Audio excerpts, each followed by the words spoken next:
जय हिंद दोस्तों, सभी को मेरा नमस्कार। As a teacher and motivational speaker I am Harkesh. दोस्तों, लोग भगवान पे बिलीव नहीं करते।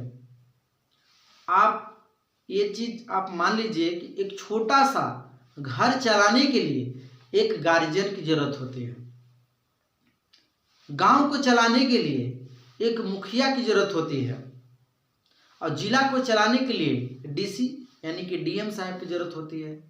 एक राज्य को चलाने के लिए सीएम की जरूरत होती है और देश को चलाने के लिए पीएम और राष्ट्रपति की जरूरत होती है। तो पूरे जो दुनिया को जो चला रहा है, क्या दुनिया इसी चल रहा है? भगवान है संसार में, ये चीज को मान लीजिए। भगवान की मर्जी के बिना एक पत्ता भी नहीं हिल सकता है। बिना जो है गार्जियन के घर नहीं चल सकता है, बिना मुखिया के गांव नहीं चल सकता है, बिना डीसी के जो है जिला नहीं चल सकता है, सीएम के बिना जो है आपका राज्य नहीं चल सकता है, प्रधानमंत्री के बिना जो है देश नहीं चल सकता है। तो क्या भगवान के बिना ये संसार चल सकता है? नहीं चल सकता है। यानी संसार में भगवान है, इस चीज को विश्वास करना चाहिए। आप कभी बस ट्रेवल किए होंगे तो कभी ड्राइवर को नहीं पूछते हैं और जा करके सीट पर बैठ जाते हैं, पढ़ते पढ़ते सो जाते हैं, बिंदास हो जाते हैं, टेंशन नहीं होती। कभी आप ट्रेन सफर किए होंगे तो जो लोको पायलट होता है, जो ट्रेन का ड्राइवर होता है, कभी आप नहीं पूछते कौन ड्राइवर चला रहा है। बर्थ पर जाकर के बैठ जाते हैं, आराम से बिंदास पड़े रहते हैं, टेंशन नहीं होती आपको, विश्वास कर लेते हैं। कभी आप फ्लाइट पर ट्रेवल किए होंगे तो कभी पायलट को नहीं पूछते कि कौन व्यक्ति जो है पायलट को जो है चला रहा है, उस पायलट पर विश्वास कर लेते हैं और बैठ जाते हैं। जब जो है बस पर बैठे बिना ड्राइवर को जाने हुए आप विश्वास कर लिए, ट्रेन पर बैठे ड्राइवर को नहीं पूछे और विश्वास कर लिए, फ्लाइट पर बैठे ड्राइवर को नहीं पूछे विश्वास कर लिए और पूरा दुनिया को चला रहा है, उस पर आप क्यों नहीं विश्वास करते हैं? तो संसार में भगवान है। दोस्तों, आज हम बात करने वाले हैं एमआरपी के बारे में, परसेंटेज के बारे में और डिस्काउंट के बारे में। जिससे हम बहुत सारे दुकानों में जाते हैं तो कस्टमर जो होता है जहाँ पे डिस्काउंट मिलता है जिस दुकान में, वहीं पे जाते हैं और हर दुकानदार ये चाहता है कि अगर हम डिस्काउंट देंगे तो कस्टमर ज़्यादा आएगा। तो डिस्काउंट क्या होती है, परसेंटेज क्या होती है, आज इसके बारे में हम लोग जानेंगे। वीडियो के अंत तक बने रहेंगे। दोस्तों, सबसे पहले ये जानेंगे कि जो परसेंटेज है, परसेंटेज को हम हिंदी में जो है प्रतिशत बोलते हैं। प्रतिशत, इसका चिन्ह जो है इस तरीका से होता है। एक चीज हमेशा मान लीजिए कि परसेंटेज का मतलब होता है प्रति सैकड़ा, यानी प्रतिशत का मतलब होता है 1/100। 1/100, जहां पे प्रतिशत देखेंगे यानी कि 1/100 होगा। प्रतिशत मतलब अपने आप में 100। अगर हम बोलते हैं कि 10%, 10% का मतलब ये हुआ कि 10/100, यानी कि 100 में 10 भाग जो है ये हुआ, यानी कि 100 रुपया में 10 रुपया ये हुआ। 10% का मतलब ये हुआ। बहुत सारे लोग जैसे हम कपड़ा खरीदने जाते हैं, कपड़ा का दाम अगर बोल दिया कि नहीं 500 रुपया है, उस व्यक्ति से बोले भैया डिस्काउंट कीजिए। अगर 20% का जो है डिस्काउंट अगर कर दिया, 20% का जो है डिस्काउंट कर दिया, इसका मतलब कि कई रुपया हमको कम किया। तो 500 गुना 20 और प्रतिशत का मतलब होता है बट्टा 100। 2 0 2 0 कैंसिल और 20 25 जो है 100 रुपया, यानी 100 रुपया आपको डिस्काउंट कर दिया। तो 500 रुपया में 100 रुपया डिस्काउंट है तो आपको कितना देना है, यानी कि 400 रुपया। तो ये होती है आपको डिस्काउंट।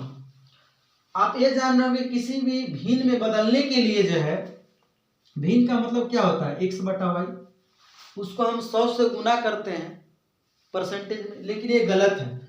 100 से गुना नहीं, 100 से गुना करेंगे तो 100 से भाग भी देंगे।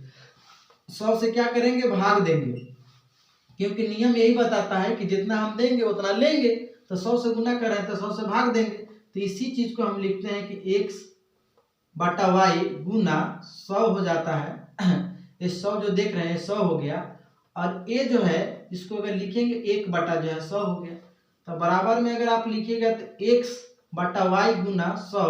अब 1/100 का मतलब हुआ परसेंटेज। तो यही जो है हमेशा याद रखिए, किसी भी भिन्न को उसको प्रतिशत में बदलने के लिए 100% जो है उसको गुना किया जाता है। बहुत सारे लोग कहेंगे कि 3/4 को प्रतिशत में बदलिए, 100 से इसे भागा दीजिए, इसको काट दिए 25, तो 25 दिया कितना हो गया 75। तो 75 हुआ तो परसेंटेज, इसमें लोग परसेंटेज लगा देता, तो परसेंटेज कहाँ से लगा, अलग से लगा दिया नहीं, 100% जो है उसे गुना करना पड़ता है। तो ये बातें आपको समझ में आ गई होगी कि किसी भी भिन्न को जो है प्रतिशत में बदलने के लिए 100% से उसे गुना किया जाता है। एक एग्जाम्पल मैं आपको पेश करता हूं। जैसे क्वेश्चन है कि यहाँ पे जो है 4 5 का कितना प्रतिशत है, 4 5 का कितना प्रतिशत है। अब देखिए 4 जो है 5 का कितना परसेंटेज है, यानी 4 जो है 5 के रेस्पेक्ट में पूछ रहा है, 5 के रेस्पेक्ट में पूछ रहा है कि 4 5 का कितना प्रतिशत है। तो जिसके अगर रेस्पेक्ट में अगर पूछा जाता है वो नीचे लिखा जाता है।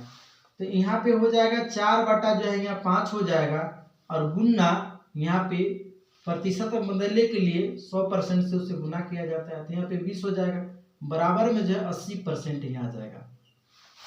इस तरीके से इसका सोल्व होगा। एक क्वेश्चन और एग्जांपल देते हैं, जैसे यहाँ पे आ जाएगा कि 4 5 से कितना प्रतिशत कम है। इसको आप 2-3 विधि से बना सकते हैं। तो 4 5 से कितना प्रतिशत कम है, अगर इसको आप देखेंगे तो 4 5 से यानी 5 से कितना कम है, तो 1 कम है, तो 1 यहाँ हो गया। जिसके प्रेजेंस में पूछा जाए, यानी जिसके साथ में का से जुड़ा हुआ रहे, कोमा के बाद जो अंक जुड़ा हुआ रहता है, एड अक्षर से जुड़ा हुआ रहता है, उसको नीचे लिखा जाता है। 1/5 गुने जो है यहाँ 100% हो जाएंगे, इसको काटेंगे तो जो है 20% आ जाएंगे। इस तरीका से भी छोटी छोटी चीज़ों जो है हमें जानना चाहिए। अगला जो है इस तरीका से आ जाता है कि 4 5 4 से कितना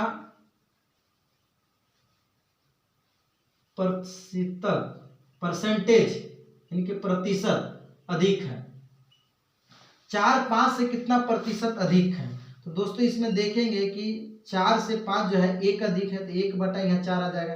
ये 4 के प्रेजेंस में पूछा है इसलिए 4 नीचे आएगा, और गुना में यहाँ जो है 100% हो जाएगा, इसको काट दीजिएगा तो 25%।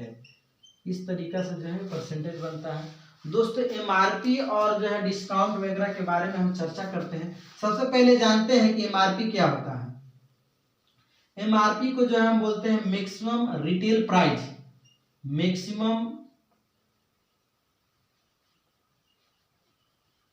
Retail price. इसका मतलब होता है अंकित मूल्य, इसका मतलब होता है अंकित मूल्य। अंकित मूल्य क्या होता है दोस्तों, कि जो आप कोई भी चीज़ अगर लेते हैं तो उस पर एक फिक्स जो है रेट दिया रहता है एमआरपी। अगर उससे अगर ज़्यादा में अगर दुकान में अगर जो दुकानदार है जो एमआरपी दिया है, अगर उससे अगर ज़्यादा में वो बेचता है तो आप केस कर सकते हैं, क्योंकि सरकारी जो एमआरपी जो रेट होता है मैक्सिमम रिटेल प्राइस, जो अंकित मूल्य है वो फिक्स रेट होता है। उससे आप ज़्यादा में नहीं बेच सकते हैं, कम में बेच सकते हैं, और ज़्यादा में अगर बेचने की कोशिश करेंगे तो इस पर आप केस भी कर सकते हैं, एफआई दर्ज भी कर सकते हैं। जैसे आप ये देख सकते हैं, यहाँ पे देखिए 8 क्लास का साइंस बुक है, इस पर आप देखेंगे तो यहाँ पे जो है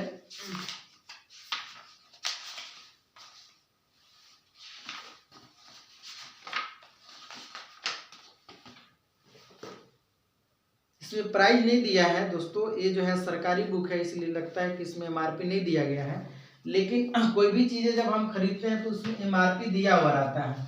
तो एमआरपी जो दिया रहता है वो मैक्सिमम रिटेल प्राइस है, इसी को हम अंकित मूल्य कहते हैं। जैसे फॉर एग्जांपल हम लेते हैं, जैसे एक कोई कपड़ा है, कोई कपड़ा जो हम 150 रुपया में उसे हम खरीद लिए, इसका एमआरपी है 150 रुपया।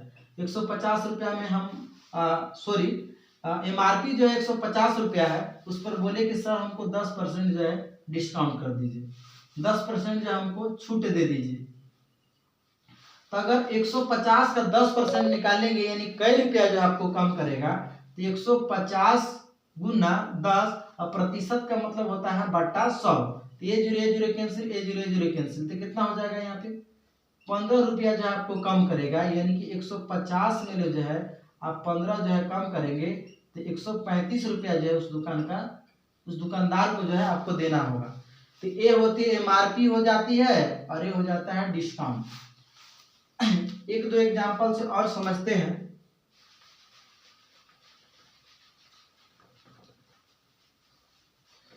जैसे हम एक पंखा खरीदे तो जो पंखा है उसका एमआरपी यानी मैक्सिमम रिटेल प्राइस जो है 1200 रुपया दिया है। 1200 रुपया जो इसका मैक्सिमम रिटेल प्राइस है। अब उस व्यक्ति को बोलते हैं कि भैया जो एमआरपी जो 1200 रुपया है इसमें कुछ डिस्काउंट कीजिए, आप कुछ कम कर लीजिए। वो व्यक्ति बोला कि चलिए आप अपना आदमी हैं तो चलिए हम कुछ कम कर देते हैं। तो डिस्काउंट जो है वो 25% जो है कम कर दिया कि चलिए हम 25% जो है आपको कम कर देते हैं। अब इसमें निकालते हैं कि छूट, आखिर छूट जो है कितना हुआ, तो 1200 का 25% यानी कि 1200 गुना 25, तो प्रतिशत का मतलब कितना हो गया बटा 100। ये जीरो कैंसिल हो जाएगा। तो 12 गुना 25, तो 25 गुना 50 के जीरो हासिल 5 हो गया। अब 25 अब 25 में 5 जोड़ देंगे तो 30, यानी कि 300 रुपया जो वो कम कर दिया। तो यानी कि जो उसका प्राइस होना चाहिए यानी एसपी यानी सेलिंग प्राइस इसको मतलब वो बेचेगा कितना में, तो 1200 रुपया। तो 1200 रुपया में 300 रुपया जो है कम कर देगा, यानी बेचा कितना में, तो 900 रुपया में, यानी कि 300 रुपया कम कर दिया। तो आप दुकान में जब भी अगर आप जाते हैं तो आप डिस्काउंट जब कराएंगे तो बहुत इजी तरीका से जो है आप उसको डिस्काउंट निकाल सकते हैं और आराम से जो है उसे एमआरपी में ले डिस्काउंट को घटा देंगे तो उसको वास्तविक जो है मूल्य निकल जाएगा और उसको आप दे सकते हैं। तो वीडियो अच्छा लगा हो तो लाइक कमेंट शेयर करना ना भूले और सब्सक्राइब करें चैनल को और बहुत सारा प्यार आशीर्वाद दे। तब तक के लिए अपना ख्याल रखें और हमेशा मुस्कुराते रहिए। धन्यवाद।